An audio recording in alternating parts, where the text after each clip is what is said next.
Welcome to episode 20 of the Harsch Review, a film and TV podcast. I'm your host. My name is Sean, and with me is my brother Ryan. Ryan, what's going on? Hey everybody, how's it going? How's your week been treating you? It's been pretty good. Keeping fairly busy. How about you, Sean? Oh, I've been dealing with some flu or some kind of virus. Ah. I don't know. I might not survive this one. Ooh. But sorry to hear that. I'm really dedicated to this movie podcast, so I figured I'll give it my best. Little virus won't keep you down. No, it will not. Not when we're talking about Mad Max Fury Road later on. That's right. Yeah. Other than that, I didn't get to watch too much movies and stuff like that. Saw some kind of exciting stuff in the news, but what about you? Anything catch your eye? Yeah, I got some news items I saw. These come to you from screenrant.com. Ooh. So I got tasty. one about our buddy James Cameron, and he always he has to chime in on a lot of stuff. Very highly respected director, of course. But he's kind of saying that he's a little weary of the superhero craze with all these movies. He thinks it's time for the audience to move on from these overblown, macho comic book stories. I'll quote you directly. He says, I'm hoping we'll start getting Avenger fatigue here pretty soon. Not that I don't love the movies. It's just, come on, guys. There are other stories to tell besides hypergonadal, I don't know what that word means, males without families doing death-defying things for 2 hours and wrecking cities in the process. It's like, oi. So, he said that something last year. He said something along the same lines about Wonder Woman, claiming it was an anti-feminist film that objectified women. So, he always just kind of has to say his little piece and then withdraw into whatever he's doing. Yeah. Some people might be speculating that he's still bitter because he was kind of hoping to direct a Spider-Man a long time ago. He never got the chance. But he's currently working on Avatar 2, and then he wants to do Avatar 3, 4, and 5 after that. So, and then and this is drawing a little ire for me. He's comparing this whole series to The Godfather, which I don't know about that. Yeah, I don't know about that, but he's saying it's like a like a sci-fi version of The Godfather, which one of my favorite movies of all time, and hopefully we'll do a podcast on that soon. But I don't know. How do you feel about this, Sean? To quote a couple guys out in the desert when they saw Clark Griswold walking around with pants on his head. Right. What an asshole. Right. Yeah. I don't know. I think that anything doesn't fit into the James Cameron universe. He feels like maybe a little bit threatened by, especially because Avatar's gotten a lot of bad press. Although the dollars say one thing, I think the press means something else. Yeah. I kind of feel like the dollars are just a big con job, Sure. where a movie can do very well, but doesn't necessarily mean it's a good movie. It just means you had good marketing. Yeah. And I would say that as far as his mark about there's other stories to be told, a lot of these stories have been told in the comics, and now they're bringing them to a new audience. So I don't think I think that people will vote with their dollar, and as long as these movies continue to make money and they draw the crowds, they're going to continue to be made. So if they want Hollywood to make other stories for the artistic means, yeah, I would agree that there are more stories to be told and there's more variety out there. Sure. That might not be making it through because it's just very crowded. But on the other hand, I'm enjoying the Marvel movies so far. I think it's kind of great just from if you look at the history of cinema, there rarely has been 20 movies that have linked to tell this continuous story, other than maybe James Bond.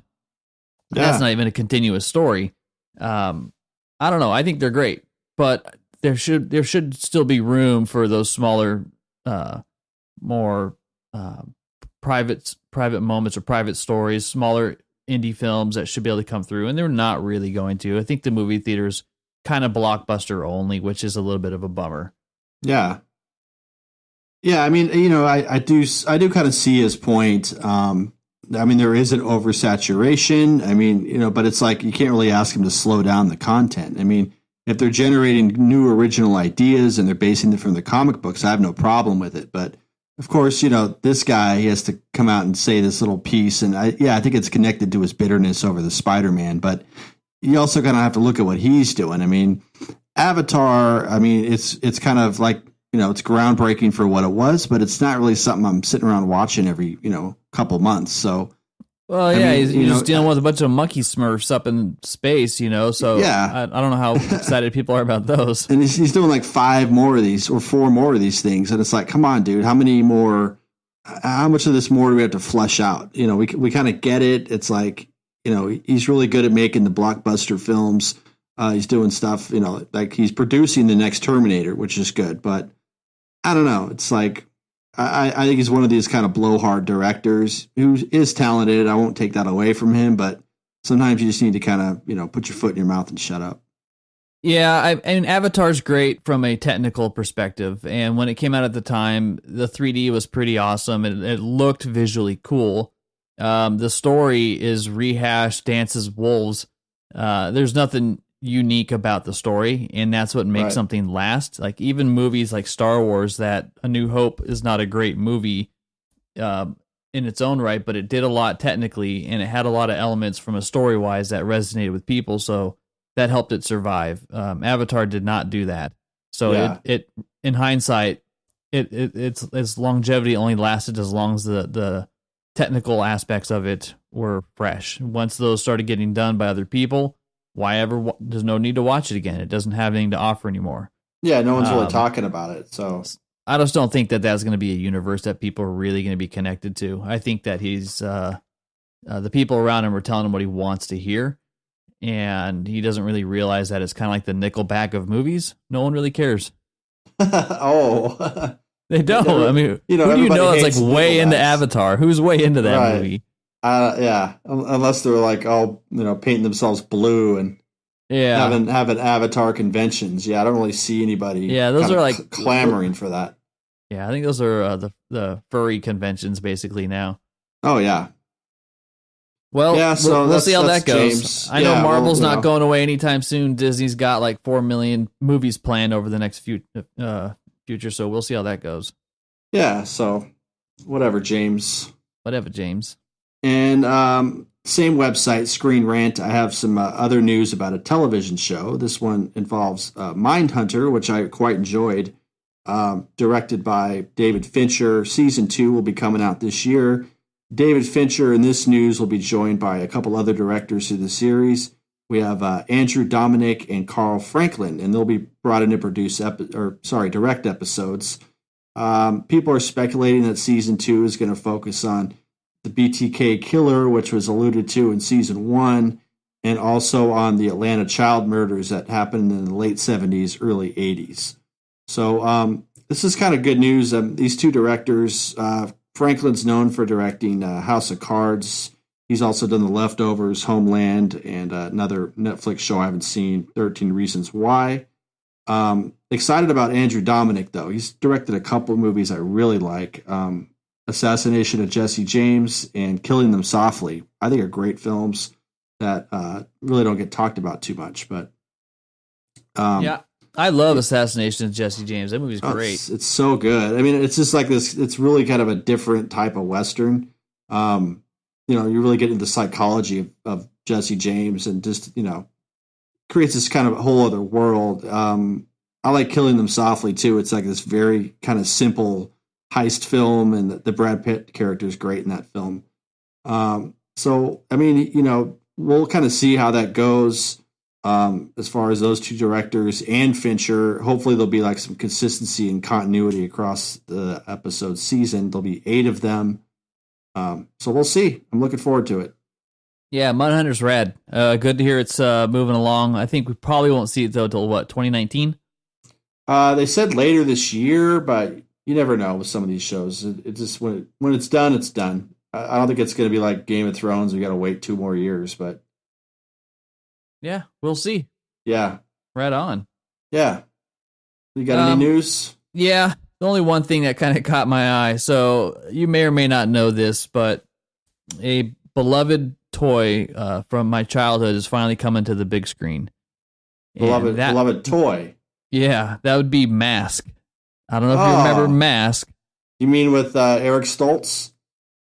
No. Cher? No, not the big goober kid. Oh, this is these toys that were kind of they're kind of like same time as G.I. Joe. Oh, it was like a whack ass G.I. Joe. Not really. It was basically Mask was, if I'm remembering it correctly, everyday vehicles that would turn into something else. Not like Transformers, but they had all these different things that would come out of them, and they would become like armored vehicles and stuff like that. So you could hide in plain sight. It was they're really cool because the way that the toys would come is it looks like you have a normal car, and then you can flip out all these guns, and then the doors open up to wings, and it becomes an airplane and takes off. So It was just like kind of a Transformers-esque, but it had real people involved that would drive them, and they had their own personalities, and it was just a really kind of cool toy to have because there's a lot of creativity in how they made the toys.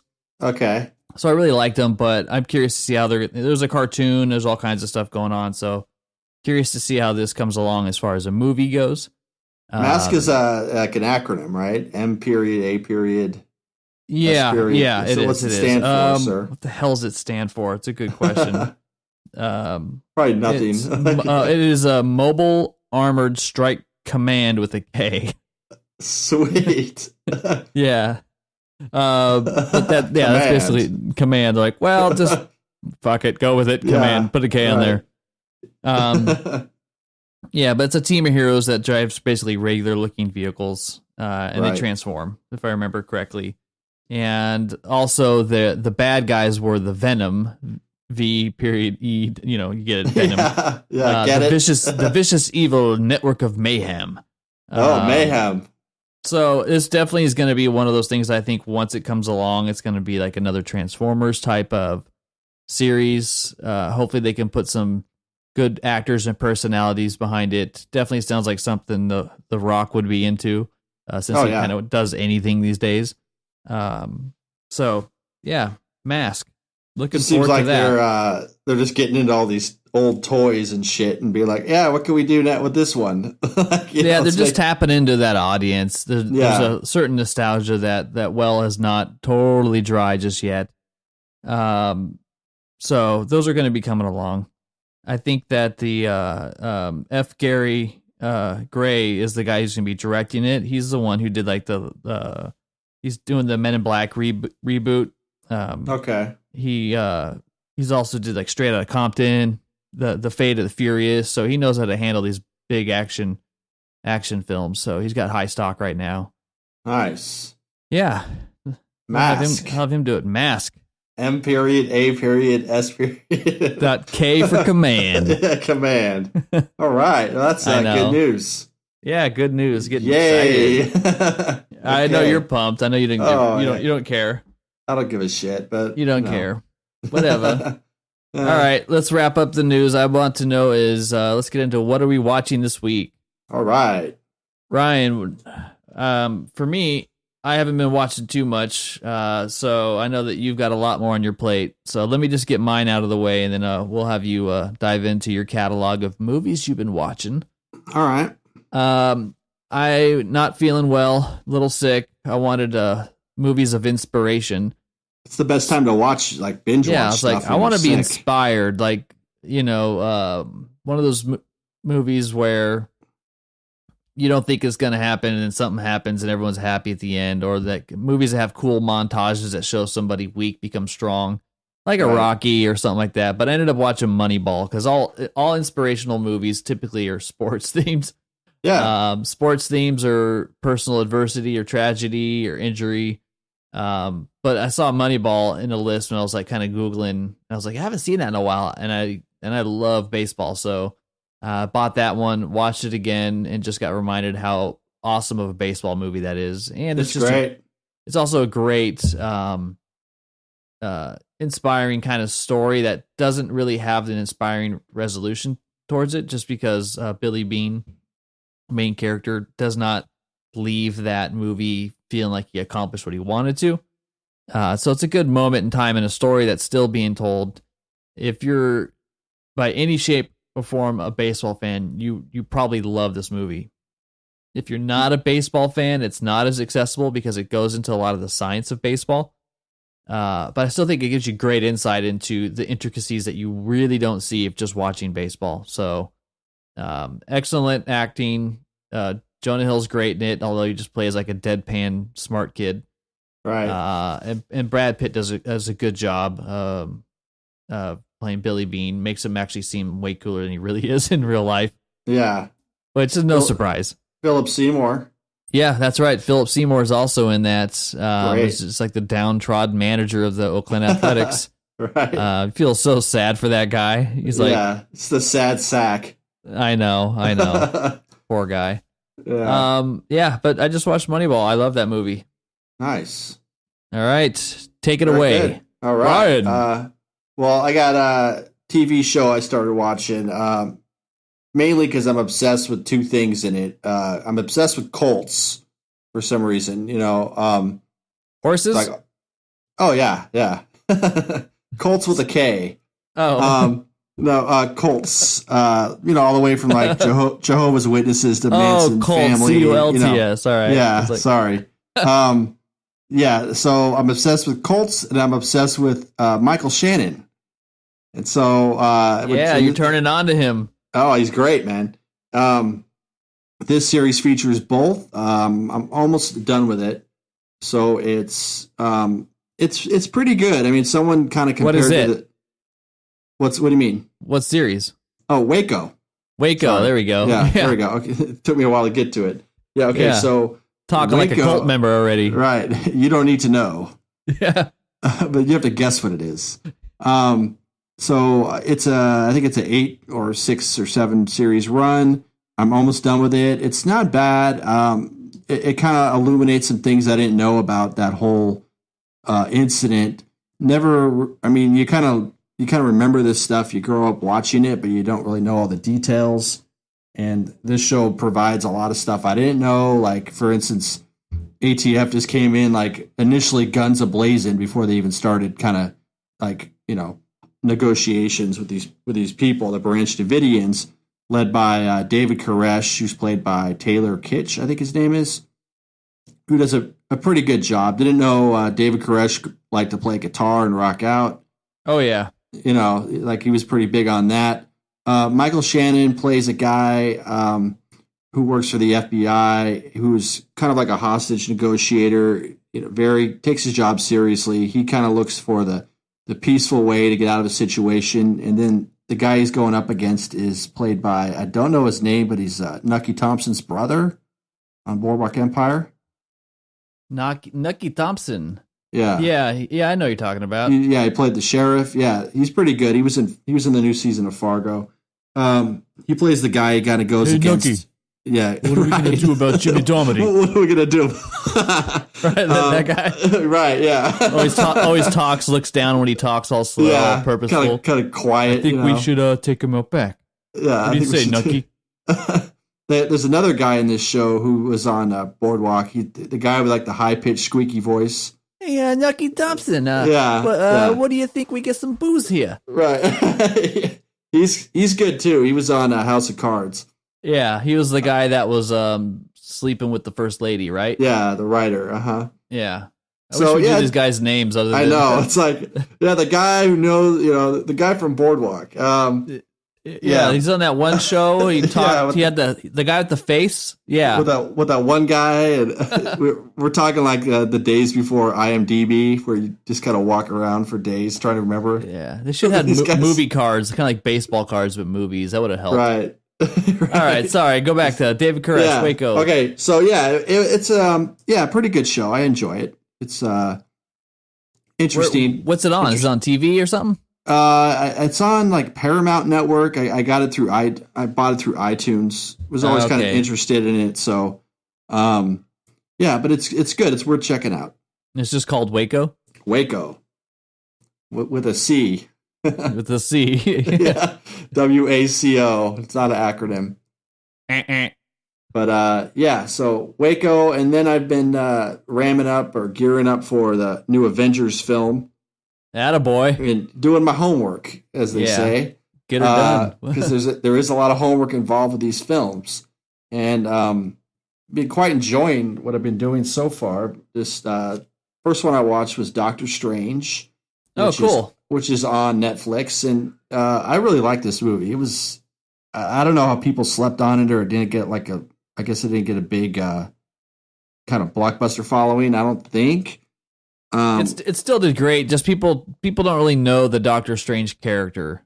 Yeah. So like Doctor Strange and Ant-Man were kind of like that. But for what it's worth, Iron Man was also that character that they're launching the franchise with. And a lot of people are like, who? Iron Man? Yeah. Like we know of him, but we don't know of him. Sure. So as your introduction to him, did you know anything about Doctor Strange before seeing it? Not really. I just knew he wore a cape. Yeah. That was pretty much it. You know, like I knew he wore a cape. I knew he was involved in like the dark arts or whatever, you know, so knew a couple of the guys in the movie. So it was like, yeah, okay, let's just check this out. And it was really good. Kind of like good moments of humor in there. Benedict Cumberbatch, I think his name is. Cumberbatch. He did a real good job of this. So yeah, he was great casting for it. Yeah, that dude's as strange as it is, so it kind of works. Yeah. So yeah, I enjoyed. Yeah, but what did you think of Tilda Swinton though? People gave this movie a lot of shit for putting her in this movie because it was more like whitewashing of a role that didn't need to be done by some white actor. Yeah, it was kind of like, okay, she's interesting. I mean, there are some movies that she's in I enjoy. Grand Budapest Hotel, Burn After Reading, 2 movies I love. She's in those. I like her, Michael Clayton, but I mean, yeah, I like some of the movies that she's in, but she just looks like an insect to me. I don't know what it is, but she's just a strange. She's weird person. I do like the only really thing I know about her is like I did see like some interview in passing, and she was talking about how her and her husband had this like open marriage, and they sleep with other people and bring out other people into the bedroom, and I'm like, okay, she's an interesting person, right off the bat. Yeah, there. But yeah, right. I thought you could have cast this with someone else with the whitewashing thing. 'Cause she's like, it's like super whitewashing. I mean, not only did they pick a white person, but they picked the whitest white person to play this part. Yeah, you're the sensei that lives in the trenches of Tibet. Right. I don't know. Yeah, how'd you get there? They kind of told the story that kind of made a little bit of sense as far as how old she actually was and all that stuff. But still, I think from an authenticity and without knowing the backstory, I feel like it was a missed opportunity. Yeah, absolutely. So, I liked it. Right. It combined like the martial arts a little bit, and it combined a lot of other stuff. So I enjoyed it. Yeah. And Michael Stuhlbarg's in it. Who's another actor I like. So yeah, he's in everything. He is. He just like kind of pops up now. It's like, okay, like even if it's a minor role. Yeah, that's the kind of acting career I would want, is like what that guy has. I don't want to be A-list, but I want steady work. Right. That'd be cool. So, I got that one out of the way. And then that's on Netflix. And then another Netflix is Captain America Civil War. Oh, good. Yeah. And I really like this movie, too. I mean, it is long. So, I mean... Yeah, it's this. I think the longest one before this Avengers one comes out. Yeah, it's a shade over like 2.5 hours. So, it kind of drags a little bit, but it pretty much engages you the whole time. I definitely recommend it. Didn't know that all these other kind of marginal characters would pop up. So that was good. Nice to see like Spider-Man. Robert Downey's just great in whatever he does. The first time you see him in the movie, there's like I'm not going to spoil the whole thing, but there's like a younger Robert Downey shown. Which I thought was kind of cool to do that, but really good story, kind of pushes the whole plot line forward, setting it up for the new Avengers and all that. So had a good time with it. It's a lot of people would look at the dynamic with the Avengers. You kind of can see like Captain America is like the heart of the Avengers, and Iron Man is kind of like the brains, or he's kind of the what brought them all to kind of together. and it's pitting those two, which are the top two, against each other is kind of the theme of the Civil Wars. People live on one side or the other. It definitely gets a little political, right? Which is cool because it starts to kind of bring some of the Avengers into a little bit more of a modern era. I'm always kind of torn when they start blending the superhero reality a little too close to ours. Yeah, like it's got some message. I want it to be a little more parallel. Yeah, I don't want to see the same visuals and news anchors that are also like go and watch them on TV at night. And this movie has a little bit of that type of element to it, but it stays away from it enough. But basically, the Avengers show up and then they just destroy a bunch of shit and hurt a bunch of people, and they need to be held accountable for it. Sure. Which I think is a great story to tell. It's very similar, like in Batman versus Superman, where that's kind of what Superman was doing, is he brought a lot of this stuff here by just being here an alien. So I think that's a really compelling story, but it's starting to get old for me. And I just kind of want superhero movies to just kind of be like maybe how Doctor Strange was, or maybe how Ant-Man, Thor Ragnarok was another one that did a good job of that. It was just a story contained within itself. It didn't have some giant parallel to modern life. Yeah. Make it fun. Keep it escapism going on. Yeah, this is my first time seeing the movie though, and just by seeing it, I'm like, oh, now I kind of understand a few of the things that happen in Black Panther. They all are connected, and you start picking up on it a lot more. Yeah, it's great. It's like, and then Black Panther shows up. I'm like, hell yeah, because I love that movie too. So, when you see him out of order, it's a little interesting, isn't it? Going backwards and getting caught up. Yeah. I mean, but it's kind of exciting to kind of do the homework and get into it. So, cool. I'm looking for. I'll be checking out the rest, and then I'll most likely get into Agents of S.H.I.E.L.D. I think that's what it's called. The Netflix show. Yeah, haven't watched that one yet. Okay. Yeah. Yeah. We'll I don't know if it's required reading or viewing, but we'll see. I'm doing extracurricular work. I'll maybe do it for extra credit. Yeah. Overachiever. Yeah. Always. Okay. So you watched Doctor Strange, Civil War. Anything else? No. Waco. Working on Thor Ragnarok right now. Not done with it, but about halfway through it. Okay. Yeah. It's good. It's very funny. So there's like a lot of like very funny scenes in it. Not like too silly or cheesy humor. Sure. No, it's pretty funny. You'd think would come out of these comic book movies, but it's pretty funny. I'm enjoying that one, and then the rest of the week until I go see Avengers next Sunday, I'll be watching all these other ones as much as I can. I mean, I've seen the first two. It'd be just nice to kind of catch up on it. Yeah, I really enjoyed that third Thor. I don't know. You see the second Avengers? Yeah. So Ultron? Age of Ultron. So that's kind of explains the absence of Thor and Hulk. And stuff in this Captain America movie because they're off doing their own thing, and now you kind of get caught up by watching them over there. Yeah. I feel like I need like flashcards and shit, Oh, I know. Okay, hold on. Is there an app where I can just follow along? Right. All right, I can do a diagram on the mirror in the bathroom. It just looks like some Mindhunter scene on the wall of what next to what and who's the who and who's this guy. Looks like that house Russell Crowe was in Beautiful Mind. Beautiful Mind, yeah. All the strings. Come to the shed. Right. Ed Harris is back here. He wants to creep you out. Oh, yeah. Speaking of Ed Harris, we got Westworld 2 coming tonight, I think. Oh, is it? Yeah. New season. I'm probably going to wait.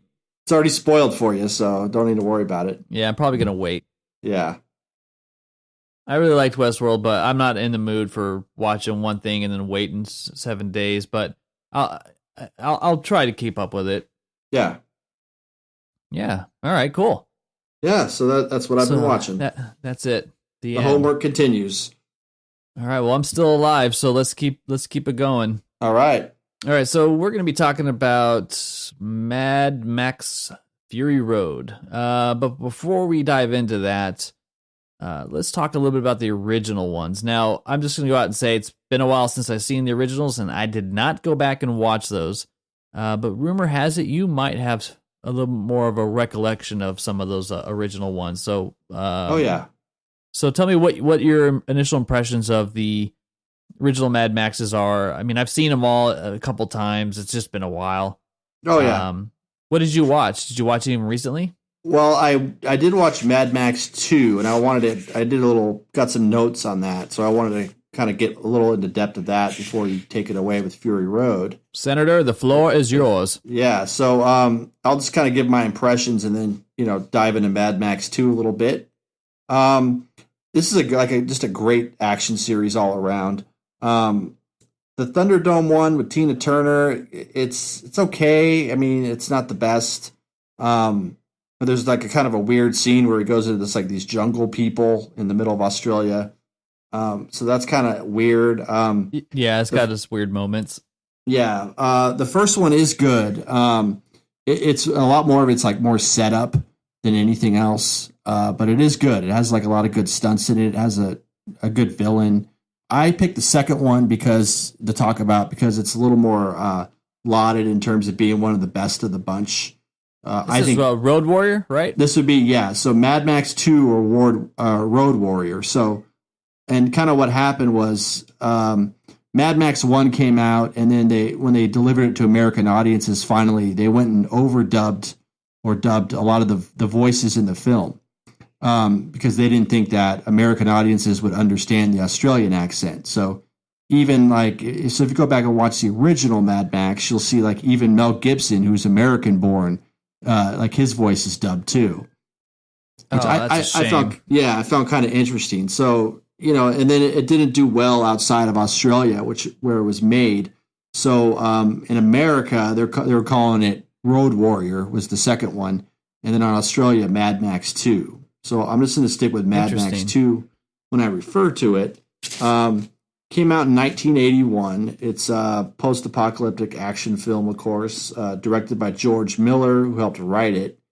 And really, to me, it takes on, and it's talked about in the notes I found, really kind of takes on the Western theme. So it was when George Miller and his people were researching this film, they were really diving into stuff written by Joseph Campbell, Carl Jung, looking at mythology and heroes and villains.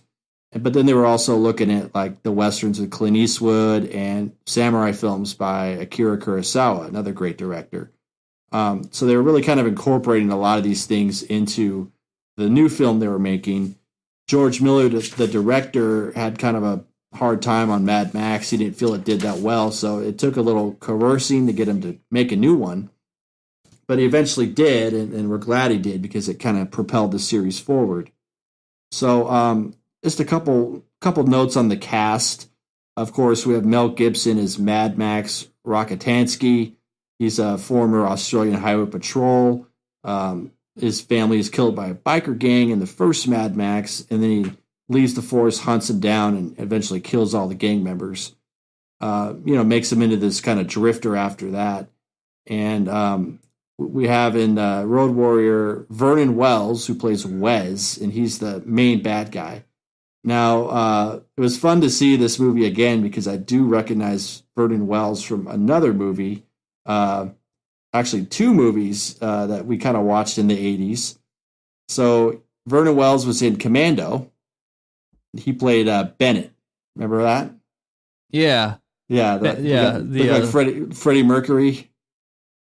With I know you're talking about. Yeah. The guy that takes the big pipe in the chest in the end. Yeah. I'm trying to think of the line that Arnold says when he sticks it in him. He's like, what do you say? Stick around. No, that's I think that's Predator. Oh, you're right. He's like, let off some steam or something like that. Yeah. I don't know. Yeah, Bennett. Yeah, so Vernon Wells, an Australian actor, he played Bennett, and he was also in Inner Space. He played the guy who his hand came off, and then this flame came out of his the stump in his hand. See what a reference that is. I know, right? Is that Rick Moranis? Right, Inner Space, Martin Short and Short. No, Dennis I'm Quaid. The other movie. I'm thinking of Honey, I Shrunk the Kids, Little People. Yeah, Dennis Quaid. Yeah, that's right. Yeah. So, and then we have the third one is Emil Minty, and he's billed as, and I love this, the Feral Kid. This movie does have This movie does have a feral kid that speaks only in growls and grunts. Yeah, and that kid did annoy me too. It was kind of funny to watch. So basically, after Mad Max, George Miller directed it. He got a lot of offers from Hollywood, one of which was to direct First Blood, which he turned down. So he eventually kind of put together the screenplay with a couple other guys for The Road Warrior. The principal photography and shooting took over the course of about 12 weeks in the winter in Australia. The original cut of the film was a lot more bloody and violent. It was toned down a lot by the Australian censors, and the original cut or whatever has not been found. So we're pretty much left with whatever was taken at the time. Mel Gibson is he's in the film, of course. He only has about 16 lines of dialogue. Two of them are which are "I only came for the gasoline." There's a lot of different stunts in this film. There's about 120 separate stunts, about 80 different car crashes total. There's a tanker roll stunt at the end of the film that's just extremely dangerous. The driver of the tanker was not allowed to eat food 12 hours before they shot because they thought that he might have to be rushed into surgery, just due to the nature of these stunts was done. Jeez. Yeah, right. So a lot of like inventive costumes with this franchise. You don't really have any kind of source material to draw from, so it's like you're just kind of making stuff up and freelancing. So a lot of the costumes you'll see in this film, and I'm sure the other ones, were assembled by raiding junk shops, secondhand clothing stores, sporting outlets, and S&M shops, among other things. So all those things were put together with these crazy looking costumes. 2 people were injured during the making of this. One guy pretty much broke his leg in one of the scenes. And thankfully, George Miller has like a lot of medical experience prior to being a director, so he was like the on-site doctor as well. Isn't that the where he wanted to do this riding a motorcycle, then his legs hit a car and he does this little flip thing over it? Yeah. And if you slow the scene down, like, frame by frame, you can see his leg going at a very unnatural angle, kind of like a Theismann thing. So it's really crazy. Like, of course, like you're not going to have CGI. So all this stuff had to be done. There's a major explosion that takes place near the end of the film. That's like, they only had the one time to get it right. They couldn't mess it up. That's cool. Yeah. Yeah. So, I mean, this film has really spawned like a lot of love, all over the world. In the U.S., there's a group called Road War USA, and they stage reenactments of the chase scene at the end of Road Warrior. Of course. Right? And then Mr. Vernon Wells has actually shown up for a couple of those events. So that's cool. Yeah. Dean Semler was the cinematographer, really, really known for getting like these kind of widescreen shots of Australian outback. Mel got him later for 2 of Mel's own films, We Were Soldiers and Apocalypto. So, not forgetting kind of who he worked with. One last thing I found interesting in my research was that this will lead right into what you have to talk about with Fury Road, is that the Tom Hardy incarnation of Mad Max is speculated to be the feral kid. Which I know. George Miller shut that down, but okay. Yeah, there's a lot of speculation that that's kind of how it was. He kind of said that you find out that at the end, the feral kid was the one narrating it as an old man. Right. But he says a couple things like, but that was in a different time, and that was, he's long been passed or something like that. I don't know. There's something that he says that kind of disqualifies that whole theory. Yeah. But yeah, I discovered that one as well. Yeah. But any movie with a feral kid in it you're going to get my money. Creepy. Yeah, I don't know. I'm way into feral kids. Yeah, I don't know about you. I don't know. It just seems like it's something you don't see every day. Yeah. But, apparently he acquired the gift of language, so later on he's able to narrate the film, or just do the voiceover at the beginning and the end. So the gift of language with the feral kid. Right. So, yeah, that's pretty much all I have on the Road Warrior. Probably the best of the first 3. I think it's the Road Warrior and Fury Road are the two best of the whole 4-part series. They're the strongest. Yeah. Cool. So, well, thanks for going through all that. Get us kind of caught up a little bit. Yeah. All right. Well, let's dive into it. Let's talk about Mad Max Fury Road. All right.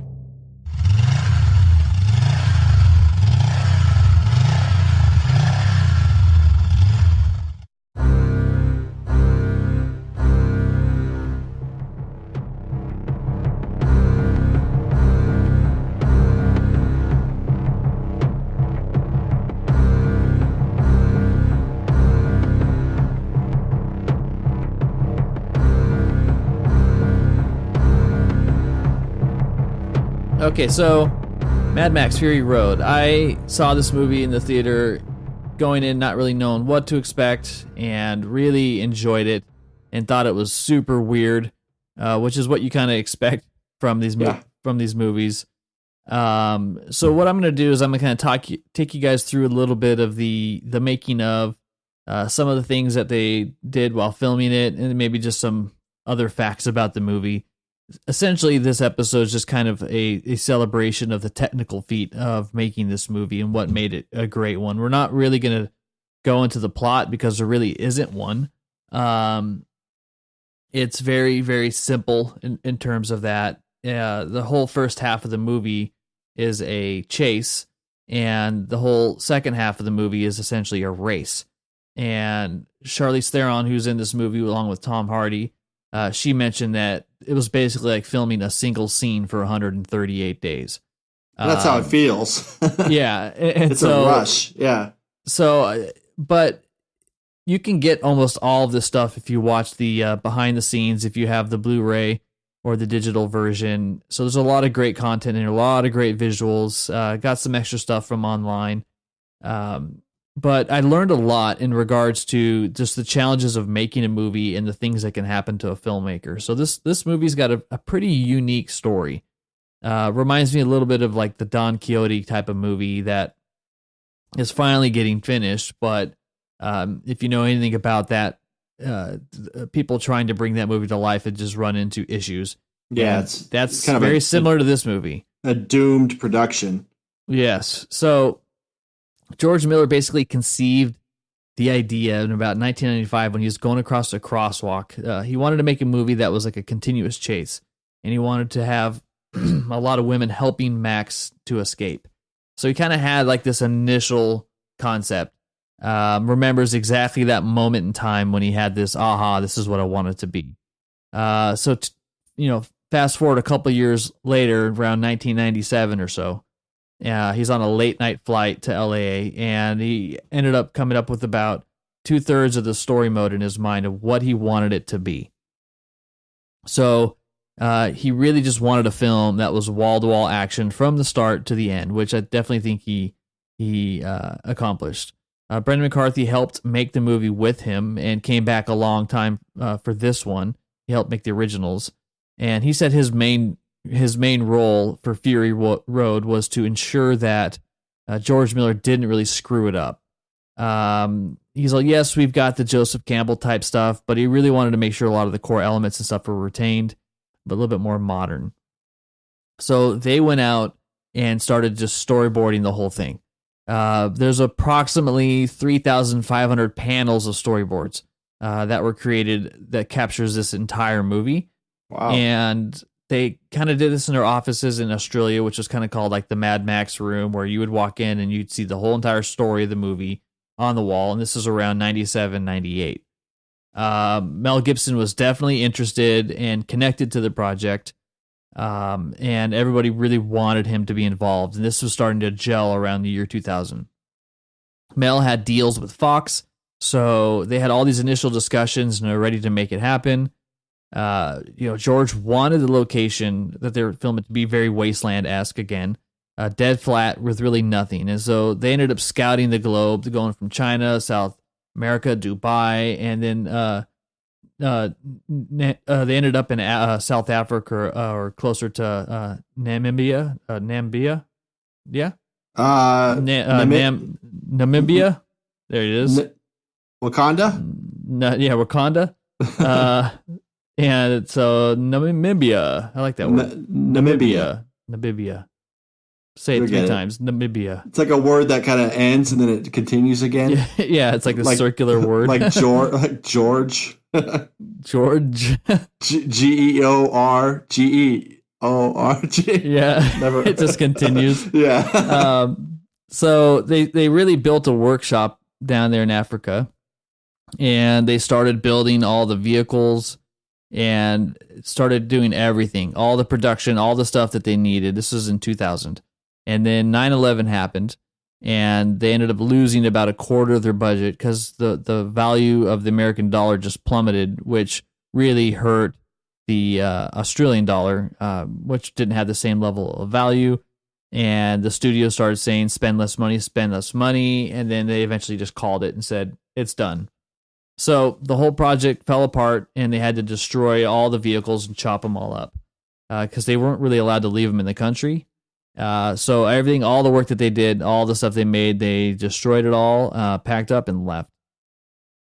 So, totally sucks. And it happens. So George went on to make Happy Feet, our favorite lovable penguin. He did that? Voiced by Elijah Wood. Yeah, he did.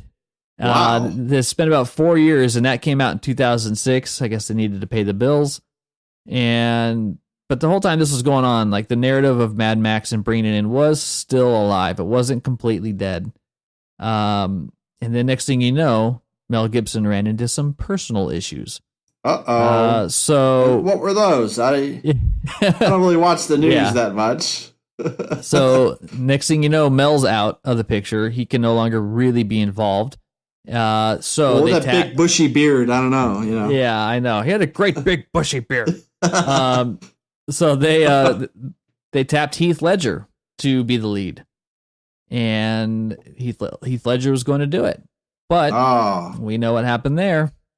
Unfortunately, Heath passed away, so they had to move on.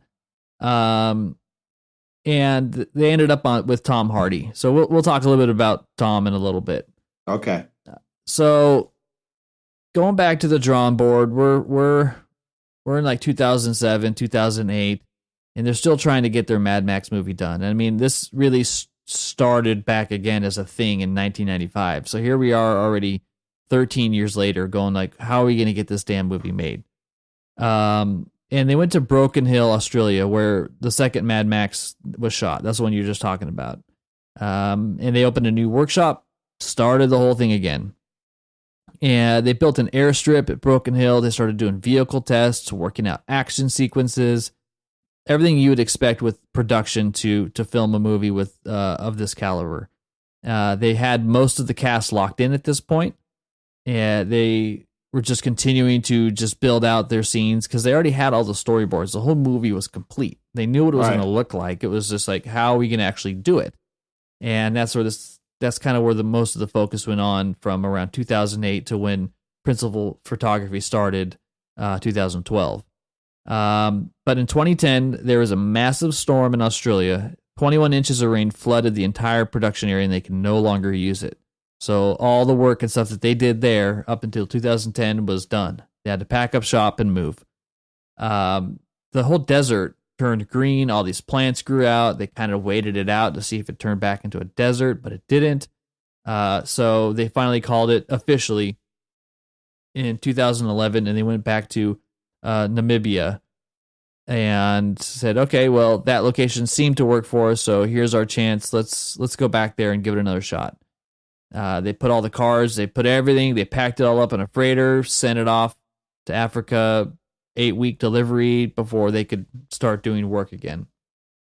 But because of all these challenges, they essentially had to take a movie budget that was supposed to be 140 days, and they had to cut it down to 100 days, which is incredibly aggressive for the amount of action and shots that they had to do. So that was another big challenge that you'll start to see like why that is causing so many issues as we go through this. They didn't really have any resources in place in Namibia, so they really had to bring everything in. This isn't a location that has people where you can get extras. It doesn't have food resources, running water. It doesn't have the cast support. All that is, it's probably the most remote place you could find. I mean, it's the oldest desert in the world, 55 to 80 million years old. Oh. Average temperatures over 100 degrees. Just not the best place to film, but it had the look and feel that they wanted. So they had no choice. And that's great because they could have easily gone to like Barstow or something, Yeah, you definitely could have. I mean, but it's like, sure. It's like, no, we're looking for climate. We're looking for the whole shebang and make this as real as possible and kind of bring back what people remember about the old films. Absolutely. And it's the location is a big part of the personality of these movies, especially when you're trying to accomplish this wasteland feel. So I definitely applaud them for the challenges that they had to deal with. I mean, we're talking a movie that's got, on average, 150 vehicles, all custom made, hundreds of people, and over just about 300 planned stunts, which is crazy. And you had to do all that in 100 days. So just from a production point of view, definitely very intimidating. And it was something that gave George Miller, and I always want to say George R.R. Miller, but I'm not going to. J.R.R.R. Tolkien. Yeah. Gave him a lot of anxiety because every single day there's big stunts planned and there's the potential for somebody to get hurt, seriously hurt every single day. And there was no break in this feeling. So it was probably one of the toughest film schedules and shoots like in cinema history from that point of view, is that as a director, you get no breaks. I mean, a lot of times on movie, you have a couple huge moments to where it's really tense on set and you're doing very dangerous things. That's what it was like every single day while making this movie. So right. It created lots of tension for everybody on the set. It made a lot of tension between Tom and Charlize because it was just very overwhelming for them. I mean, imagine being an actor, and Tom Hardy's very much like a character actor, where Charlize is not. She's a little bit more traditional, as she said. Except for Monster. Yeah, except for Monster. That was she was a monster in that one. And yeah, that movie's crazy. So they did not get a script like you normally would. You just essentially got a comic book, or it was the storyboard, and kind of said, here's where the lines of dialogue and the things are, but they had a storyboard to follow. So they kind of knew the context of like what I'm filming and why. But what's impressive is that Tom Hardy even mentioned this. He's like, they hand me this comic book basically that shows every single scene and everything that's going to happen. And the movie did not deviate from that. Not even 1%. It was, so whatever the team made in 1995, shot for shot, was exactly what the end product was. They did not deviate. Absolutely. And you have this vision for like 20 years and almost 20 years, and you're just like, you don't go straight from it at all. Yeah, and that's some of the discipline and experience of just really knowing what George wanted. But I mean, through this process, Tom, he lost like lots of trust in the filmmaking style because he just couldn't get a feel for a scene. There was interviews with stuntmen where Tom is asking questions like, okay, why am I here? Who am I looking at? Why am I looking at that guy? Why am I doing this? Why do I feel that way? Very method actor. He just didn't have context for a lot of the things that were going on. So he really struggled with this movie. He personally felt like he failed it. Because and I can see why, because it's like, half the movies where he's like doing Bane again. Basically, very little spoken with that lines. mask on, and then it's just he's always kind of course with these kind of movies you're not going to get like a big character arc. So he's playing this archetypal role for one thing, but I think he did a great job. I mean, and he would have been my pick for Mad Max. No, absolutely. So let's just talk about him for a second, because I had a couple interesting things that I kind of wrote down about that. Is that he met with Mel Gibson for lunch to get Mel's blessing, and he said that Mel really didn't. Good thing he wasn't Jewish. Yeah, I know. He's like, you're that what? would have gone a whole lot different.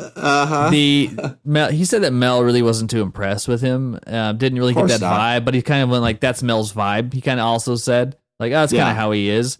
but later got some emails saying asshole. that Mel was excited and thought he was a great pick, and said that he thinks that Tom is crazier than he is, so that's a good selection. Yeah. Which is kind of probably true in some respects. Yeah. But there was he's a very unpredictable actor that when you work with him, there could be tension on and off set. His basically, he's a very, he's a wild card of an actor. He's had drug addiction issues. His Tom youth Hardy? wasn't too, yeah. Really? Yeah, his youth wasn't too hot. I didn't really dig into a lot about it. He used to be he used to be in a white rap band. Yeah, I'm really curious to kind of do some research on him, but he's just basically kind of a really wild card of an actor. He's great, kind of a wild animal but he's actually really and he's really casual about. He knows he's a pain in the ass, and he had a quote saying that I have a reputation for being difficult, and I am. So he knows that he is very difficult. So Miller knew this and was very anxious to ensure that Hardy kind of had the temperament to go along with this process, because he had the right charisma for the role. And so Miller had some meetings with Christopher Nolan to try to get some reassurances, because Nolan clearly has used him several times. And Nolan basically just kind of told him, like, yeah, he's really professional, and he helped pave the way so that Mad Max could get in to get going. You probably couldn't get any leading man. Yeah, you probably couldn't find any hard drugs in Namibia, so yeah, he's like, it'll be all right. That would have been a whole different movie, but we probably wouldn't have known. Yeah. And this all kind of ended up to when the movie went to Cannes Film Festival. Tom Hardy, he publicly apologized to George Miller for just the complicated relationship that he had with everybody. And here's what he basically had to say. And this is a quote from an interview I watched on YouTube. He said, quote, "There's no way, I have to apologize to you because I got frustrated. There's no way George could have explained what he could see in the sand and when we were out there. Because of the due diligence that was required to make everything safe and so simple, what I saw was a relentless barrage of complexities simplified for this fairly linear story. I knew he was brilliant, but I didn't know how brilliant until I saw it. So my first reaction was, oh God, I owe George an apology for being so myopic." Ah, that's good. So he kind of came around. Humble, yeah. Yeah, he did. Which is nice to see, because you don't really see that translate across the screen, and I thought he did a great job for it. I thought he was well cast for it. It's a perfect complementary role, I think, for his style. Yeah. And so once Africa shoots, going back to this film production and the story of making this movie, once the film shoots and stuff were completed, they knew they had to just get the hell out of Africa because everybody was exhausted, and they needed to move on and finish some stuff up in Australia. They had a couple other large sequences they need to finish. But with the studio, they had to do some really early test screenings, which nobody's really a fan of unless the movie is like 90% complete. So they did some test screenings and stuff, and people just didn't get it. Most audiences said they couldn't handle it. People didn't understand Max, thought he didn't speak enough. They didn't like the guy with the guitar that was like a flamethrower. Yeah, they called that out. They love said that. They don't know who he is or why he's there or what the deal is. Who cares? It's the artistic merit doesn't need explanation sometimes, and there's a lot of that in this movie. And that's what I love about it. It's like, a lot of this stuff you shouldn't have to explain it. It's just, if it's random, that's fine, because they're just kind of making stuff up, and it's a hodgepodge. Yeah, like a little baby man sitting in the chair with the spyglass and all the weird little things. Like, there's all kinds of strange stuff in here. It's like a hodgepodge of like punk rock, sci-fi. It's just kind of pulls from all kinds of stuff. Yeah, it's pretty strange, and that's what I like about it. It's got its own personality. But also keep in mind that the test screening didn't have the first chunk of the movie or the last chunk of the movie, so you really just kind of got just balls of the wall action. And that really, it didn't have the bookends that kind of told you like why the stuff is happening. So the studio wanted them to go take another crack at it. make changes based off of feedback, and let's do another screening in 5 weeks. And they ended up just kind of going like, you know what, screw this. We're just going to stick with what we know as the movie we want to make. They didn't really care. And another part that I thought was interesting about it, which I didn't know, is that the film editor, and you don't get this when you're watching like the behind the scenes from the movie, is the film editor is George Miller's wife. Oh. And he wanted a female to do it, and she asked why, since she's never did any George, like another George we know. Yeah, except this one can direct. Yeah. And right. Yeah. And right. Yeah. Okay. And this one, and she's never done an action movie before, and so she says like, well, why do you want me to do this? And he goes, because if a guy did it, it would look like every other action movie. Okay. So he kind of knew what he wanted, and that's cool. Yeah. Wanted her to take the helm on it.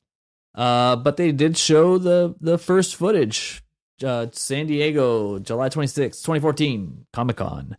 Nice. And everybody loved it. And that kind of just propelled the movie from there. The right press, the right attention, everything kind of came along, and George Miller started getting the respect that he deserves. People started realizing what he was doing, and the vision kind of came together that took 20 years to go. And finally, when the February 28th of 2016, when the Oscars happened, Mad Max won 6 awards in a row. It's nominated for 10. What did it win for? It won for Best Costume Design, Best Sound Editing, Best Film Editing, Best Sound Mixing, Best Production Design, Best Makeup and Hairstyling. Awesome. There was some snubs on directing, and I don't remember if it got nominated for a picture, but it was kind of unfortunate that it didn't get a directing nod or directing win. Yeah. Because it really this movie would not have happened if it wasn't for George Miller and everything that he had to kind of go through. It's like my initial impression, it's first time seeing it. It's a wild movie. It's just like, it's this great like adrenaline rush. And you don't care, if it has a storyline or not. You just love seeing this stuff. I really respect the simplicity of it. Yeah. Because action movies and anything modern these days, they have such convoluted ass plots.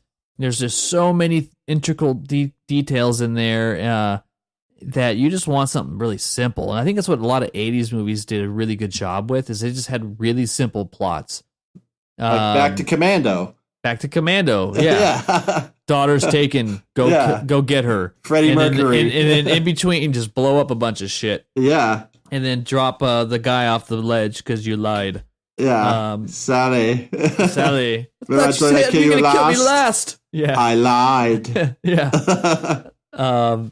Yeah. So I just love the simplicity of it, and you're kind of along for that ride. And visually, it's like nothing you ever really have seen before. So it's a huge accomplishment. Yeah. If you haven't seen this movie, you got to check it out, because there's really no way we can spoil anything about it. It's not that type of movie. It's more of an experience type of movie. Like you watch it on a good screen with a good sound system. Yeah. It's amazing. I mean, the initial concepts was just to make a nonverbal movie that had speaking only when necessary. 80% of all the visuals you've seen were captured live. There's very minimal CGI. It's more environmental CGI, and to remove stunt props and rigs and stuff like that. All the stunts that you're seeing are done within the realms of actual physics. So there isn't actually anything that isn't possible in the movie because it's all authentic. Yeah. And 95% of all the action was shot on the move. So you don't get a lot of standalone action. Like, these are vehicles, everything's in motion, which is also pretty awesome. They had lots of just challenges they had to figure out, like, the whole pole dancing bit where the guys are on those big poles and they're going back and forth, like they didn't know how they were going to do that. And so they hired people from the Cirque du Soleil in Vegas that do those kinds of things to say, like, here's how we can craft a counterbalance system you can put on the back of these cars. Yeah. I mean, this kind of movie is very like refreshing to hear that, because it just kind of modern ingenuity done organically, instead of saying, "Oh, we'll do that later in post and CGI the whole thing." It's like, no, let's figure out a way to make this work so that we're not insulting the intelligence of our audience whatsoever. We're going to make it. We're going to put our heads together and come up with something. Yeah, and even if we don't initially know what happens. That's funny you mentioned that, because that was, George Miller didn't think that they could do this. They thought it would be too dangerous and too complex. So they did try the CGI route, and he said it just looked like crap. And they said, well, we got to figure it out. And people actually figured it out. So there's a certain just standard there that other directors that might be younger may not challenge the studio or how they allocate the funds or the budget. Yeah, exactly. So, they had a cool scene where the fuel truck explodes, and that was like a remote controlled truck they were driving out in the desert and just exploded, which looks awesome. Yeah. You watch the behind the scenes footage of it.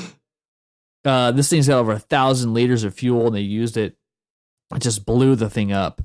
Every time I see a big explosion, I just go back and think of a Tropic Thunder. I know. How they mess it up. Yeah. And then a couple last ones here is that the Warwick crash was also like one of their big climactic crashes at the end that blocks like the pathway, and that was a real crash that they did to set it all up, and then just to try to capture it. And it was like pretty dangerous, tense moments on set when they were doing those. So basically, we do what America does: just go to a country, blow shit up, leave a mess, and leave. I mean, is that kind of what they did in Namibia? And yeah, thanks, Namibia. Thanks, Namibia. Sorry about your canyon. You can't drive through it anymore, but a bunch of boulders and shit in the way. Yeah, my bad. Yeah, they did that actually in Australia. Okay. Yeah, so they spared Africa of smashing down that arch. Right. But the good news is they wrote enough content that they can make 2 more movies, which Tom Hardy is on for. But I know that it's kind of held up in like legal hell or whatever. I don't know why, but Mel Gibson. No, it's just they're being held up by like an ongoing court case. I think it's because George Miller is saying that Warner Brothers owes him some money, and they need to kind of resolve that court case before they can kind of move forward on it. It's always about money. Yeah, I know. It's just it just seems like that, and like the big wigs in Hollywood kind of hold up stuff a lot for being realized. And now it's like you think these directors who kind of just go off and do stuff on their own, or like move away. It doesn't sound that ludicrous anymore because they just don't want to deal with any of that. Yeah, there's I just kind of was reading on this one story, independent.co, that was essentially saying that his company was promised a large bonus of $7 million if it was completed under the agreed $157 million budget. And Miller says the movie was completed for $154.6 million, but Warner Brothers says it was $185 million. And so now they're going back trying to kind of figure this out because the studio approved $31 million worth of reshoots that should have been excluded from the movie's costs. I don't know. They're going back and looking at the receipts for like craft services. Yeah, and then Warner Brothers like demanded an alternate ending, and they had to go do certain things. But then they're saying that they requested it, and that was at their discretion on what to do. Right. I don't know, just a bunch of bullshit. So we'll see how that goes. Yeah. I mean, just on a personal note, I think that this is one of the first movies. This is really a movie that is more about Furiosa or Charlize Theron's character. And Max is kind of like along for the ride. He doesn't ever actually interact with the main villain other than shooting a couple bullets at each other. It's an interesting way of telling the story because it is very female driven. Sure. Male activist groups have boycotted it, saying it's part of like the feminine agenda and all those kinds of things. I know. I think it's awesome. Male activist groups, i.e. guys who can't get laid. Seriously. Basically, but in hindsight, when you kind of think of the current movement in Hollywood with giving women their due, you're looking at a movie like this that came out that was kind of ahead of the curve, and I don't think it got it the right respect or praise at the time it did for really putting a movie out there with such a strong female cast that because you'd have to actually watch the movie. Expect. You'd have to actually watch the movie, what a lot of these people don't do when they protest. It's like they don't kind of sit down and immerse themselves in the content. They just see, oh, it's this and that. Let's protest. Yeah, and it works. It works well for what it is. Right. So I just remember seeing it and kind of going like, wow, it's not what I expected, but I really enjoyed it. And I don't think, oh, but you know what? Those women should have been men. It would have been better. Like your brain doesn't go that way. But a lot of people, unfortunately, did. But I think that's the minority, and sometimes the minority can be the loudest and get some attention. Always. I don't think anybody's sound really thinks that that's a good thing here. Yeah. But outside of that, I think that kind of summarizes everything about this movie. My next goal is to watch it in the black and chrome edition, which I've seen some scenes. Mad Max did the same thing, and they released it after the initial. When I bought it.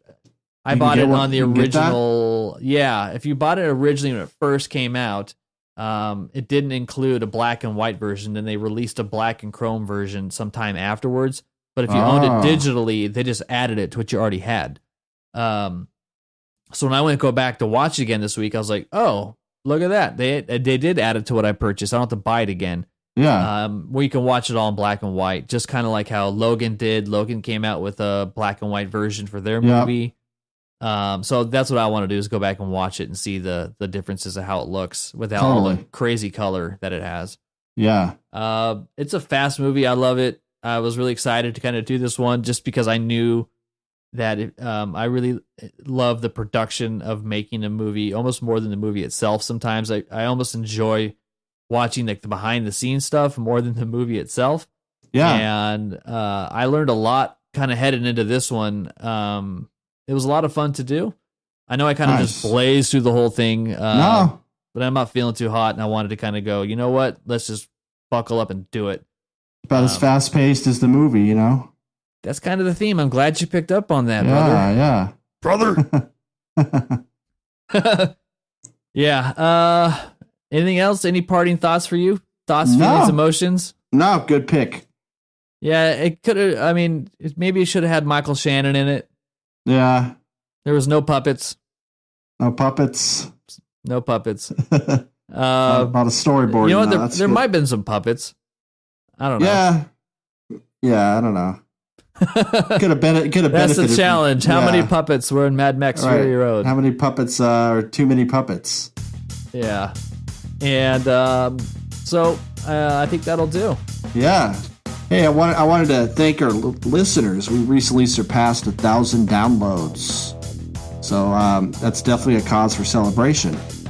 Yeah, we're slow and steady. We're keeping it growing. We're seeing frequent growth and stuff like that. So I do appreciate your guys' engagement. Yeah, good call out, Ryan. Also, if you haven't already, join up in our Facebook group. We're going to be having some larger discussions there that isn't just the link form that Facebook can sometimes turn into. Want to start kind of getting more discussions around movies and insights and things that you guys are looking at, and that's where we want to have those. So be sure to jump into our Facebook group there. It's open. Just hop right in, click the button. Bam. Yeah.